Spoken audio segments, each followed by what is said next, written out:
Hey everyone, Chloe here, and welcome back to another deeper dive video on this feminine platform. And welcome back to my channel. And if you are new here, ladies and lurkers and ear hustlers, welcome. So I wanted to unpack a bit and, of course, to share my thoughts about Gabrielle Union's public admission or her Freudian slip on going halfway on the bills in her marriage and why the topic of 50-50 in marriages has become such a triggering issue for women of all class levels, because we all know that marriages are never 50-50, especially when it comes to degular working women, as working women are inclined to not only work and commute outside of the home, but they are almost always 100% responsible for most of the dutiful household chores like the cooking, the cleaning, the organizing, the child rearing, and keeping their husbands happy and satisfied, while often neglecting their own self-care and being exhaustingly burnt at both ends of the candlestick, which makes a 50-50 marriage for working women not only very unappealing,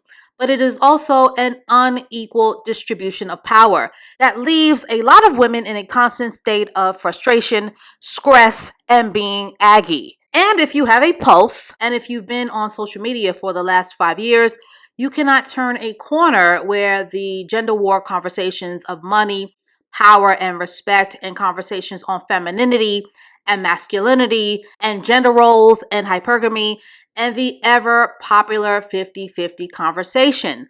So the question that is now begging to be answered is, why in Sam's hell would Gabrielle Union blow up her own spot by admitting that she is essentially punching a clock and that she's going 50-50, unlike her married NBA wife peers like Savannah James or Cookie Johnson or Aisha Curry, and by sideways implying that she married a rich Dusty or an ungenerous man, and that her man, who is reportedly, and we can only go by what is reported, but her man is reportedly worth 3 times as much as her.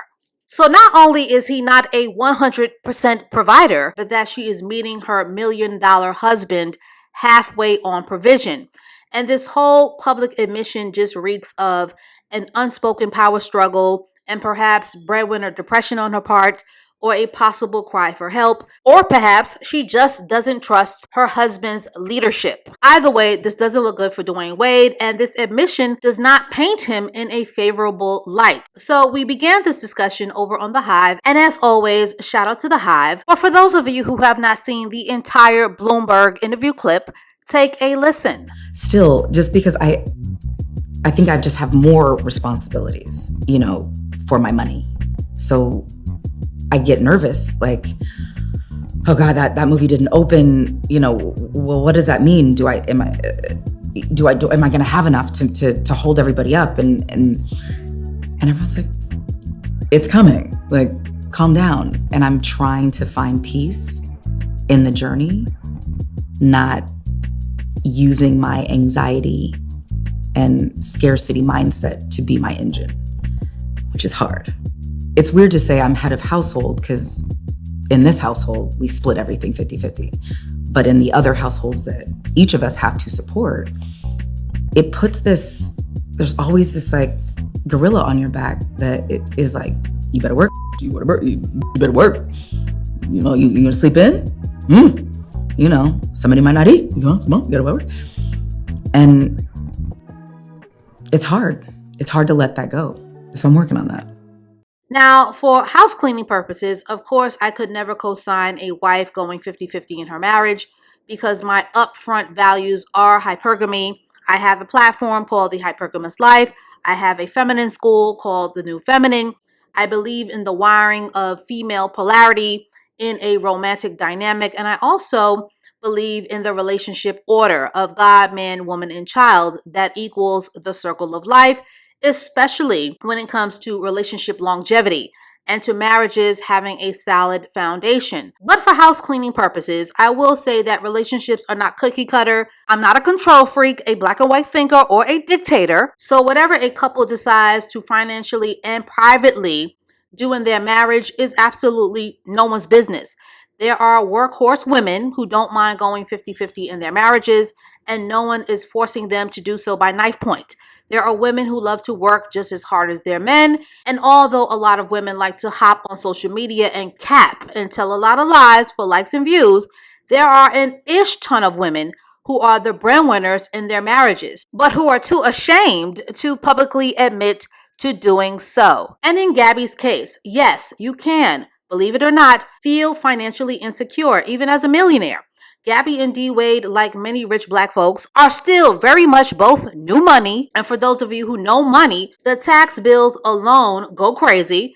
Plus, a lot of people are choosing to wholesale ignore the other vital part of this conversation, which is Gabby's personal struggle or her admitted mental loop of doom with the obligation of the black tax and being the Olivia Pope family fixer and of being the family wallet. And I will get into the black tax much later on in this video. But for me, the very cringe aspect of this story is Gabrielle's very goofy mouth diarrhea, which although makes for good internet, but these continuous kinds of public admissions are just not healthy for a marriage, as you are constantly giving people something to attack. In my opinion, on the spiritual side, marriage is sacred, and publicly serving up your bedroom antics by telling the world that you eat your husband's boom cat, although that was a long time ago. But the internets have an elephant memory and they never forget. And we all know about the side baby. We all know about the significant age difference between Gabby and her husband,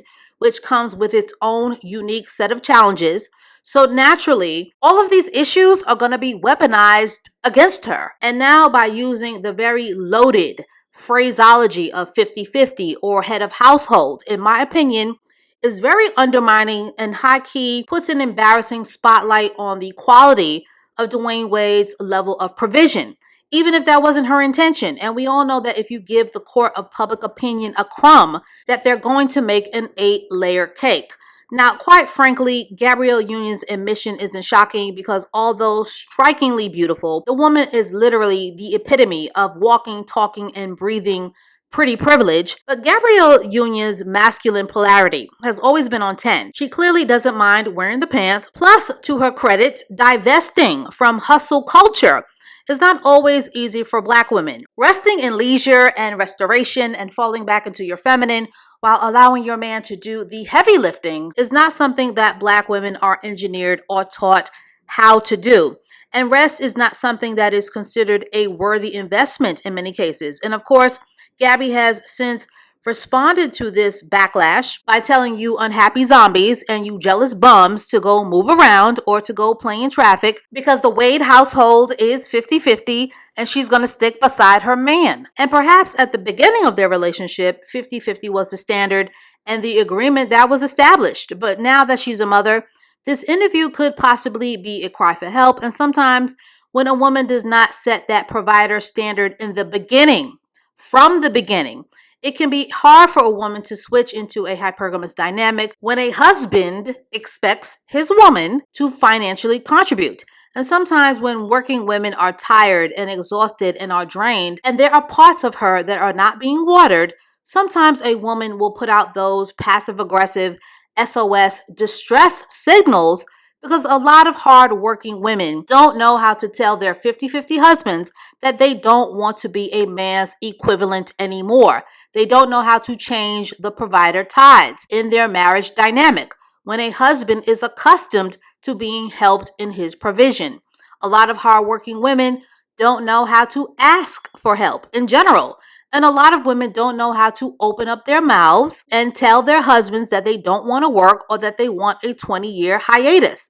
But in my hypergamous opinion, what is the point of marrying a man who is rich, established, and successful if you are afraid of taking a break? Why marry into money or old wealth if you are going to work just as hard as your husband? And in many cases, some wives are working harder, which leads me to the black tax. And to Gabby's credit, she honestly is speaking on a silent killer issue that is very prevalent amongst financially successful black women. And that is the pressure, the absolute pressure that will often come with carrying your poorer relatives. And not to mention, there is your staff and your employees who not only support you, but who are dependent upon you for their livelihoods. And this obligation slash expectation is called the black tax. And you should all look it up. It's on Wikipedia. But the black tax is the added pressure of raising the standards of living for your entire family.